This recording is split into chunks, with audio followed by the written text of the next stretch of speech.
My name is Judith Saunders. I am 29 years old. If you had told the woman I was 4 years ago that love could be a quiet, slow-motion shattering, she would have laughed in your face. That woman lived in a world of clean code and clear outcomes. She had a steady career, a first apartment with a view of the city lights, and the unshakable belief that with enough effort, you could fix anything. Even a broken heart. That was before Charles Cole. He entered my life in a burst of charisma at a friend's birthday party. He wasn't just handsome, he was a gravitational force. When his eyes met mine across a room full of terrible karaoke, it felt like the universe itself had leaned in to whisper a secret. He was ambition and clever wit, a man who made you feel like his every sentence was a treasure crafted just for you. For a while, it was.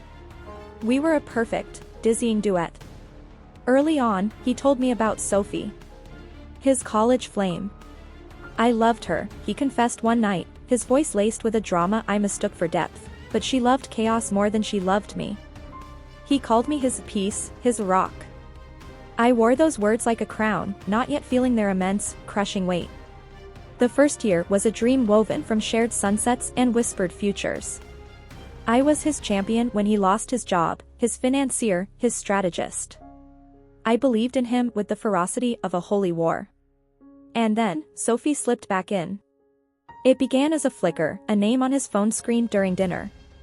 A funny meme, he said. Then it was a constant pulse, heart emojis blooming on her posts, inside jokes that left me on the outside, that private, soft smile on his face as he typed back to her late into the night. Still pretty close with her, huh? I asked once, my voice a careful, neutral thing. He sighed, the sound full of weary patience. She's just a friend, Judith. You don't have to be so insecure. Insecure. The word was a master key, unlocking my silence. I swallowed my discomfort, mistaking it for maturity. I watched him linger on a throwback photo of them on a beach, his arms around her, both of them golden and young. It's just a memory, he shrugged. But I felt the sharp edges of that memory, and I was bleeding from them. The shift was subtle. He started talking about her adventures, her travel blog, her fearless life. She's always chasing something new, he'd say, a wistful note in his voice that never appeared when he spoke of me. I'd look in the mirror and wonder when a steady had become a synonym for dull. Then came the email. Amsterdam. A senior developer position. A dream job, glowing on my screen. His response was a cold splash of reality. Amsterdam? That's far. I just got back on my feet here. Sophie's been helping me adjust. I can't just walk away. Sophie. Her name, a quiet blade in the context of my dream. That night, I turned Amsterdam down. I called it a compromise for love. But my heart knew the truth, it was a surrender. Our relationship became a beautiful, empty shell. He spent more nights with friends, which often included her. He'd come home smelling of a perfume that wasn't mine, his laughter a little too bright. When I asked, he'd roll his eyes. God, Judith, you're exhausting. So I stopped. I let the silence between us grow, and in that silence, I began to hear my own voice again. When the second offer from Amsterdam arrived, it felt like the universe throwing me a lifeline. I told him, hoping for a miracle. You'd really leave me for a pay raise, he said, stirring pasta sauce, not looking at me. It's not about the money, Charles. It's about my soul. He sighed. Sophie is helping me with a major campaign. It's a big deal for us. Us. The word detonated in the space between us. I clicked decline on the offer that night. He hugged me, whispering, "You're my constant." And I smiled, thinking, rocks don't grow. They just endure. But I was done enduring. The third and final offer came with a 48-hour deadline. This time, when I told him, his mask slipped completely. Why can't you just be happy here, he snapped, his voice rising. We have a good life. Because what we have feels like it's standing still, I replied, my voice terrifyingly calm. He stared at me, then laughed, a harsh, ugly sound. You sound like Sophie. Always restless, never satisfied. There it was. The final, unforgivable comparison. I asked for boundaries. He accused me of trying to control him. Grow up, Judith, he spat. The room went silent. I looked at the man I had loved, the man I had shrunk for, and I saw him clearly for the first time, not charming, but weak. Not clever, but manipulative. Fair point, I said, my voice flat and final. That night, I opened the email. The cursor hovered over accept. I didn't hesitate. I clicked.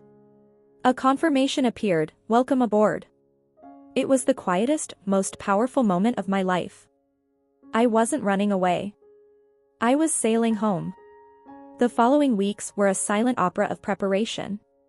I became a ghost in my own life, packing my dreams while he slept, oblivious. He continued to text Sophie, to call me his rock. And I smiled, thinking, rocks don't fly.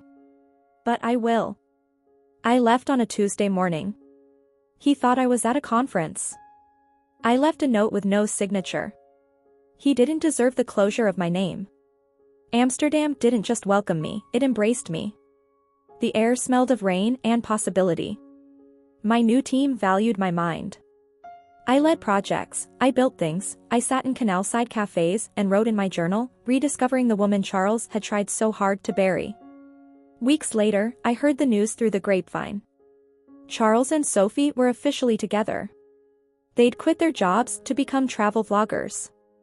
It was poetic, and predictably, it ended in ruin.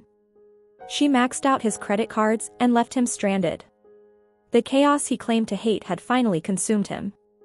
Then the emails started. Judith, I'm sorry. Sophie was a mistake. You were the best thing that ever happened to me. I read them, felt nothing, and deleted them. His apologies weren't about remorse, they were about a broken safety net. Months later, at a friend's wedding, I saw him. He looked hollowed out, a faded photograph of the man I once knew. He found me near the bar, his eyes pleading. Judith. I lost everything.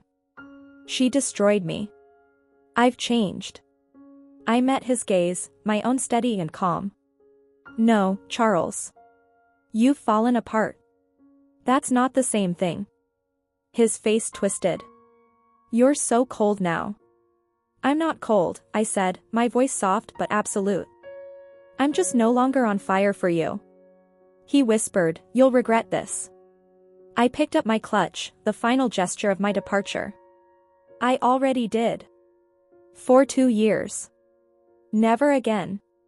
I turned and walked away, the wedding music swelling behind me, a soundtrack to my final release. Back in Amsterdam, I built a life that was wholly, beautifully mine. I met a man whose love was a quiet, steady harbor, not a turbulent storm. Sometimes, I still get messages. Charles talks about you all the time. I simply nod. His story is no longer mine. My story is not about revenge. It is about resurrection.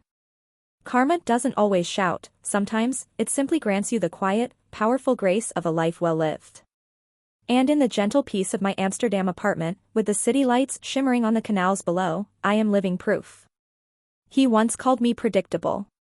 But peace, I have learned, is the most powerful plot twist of all.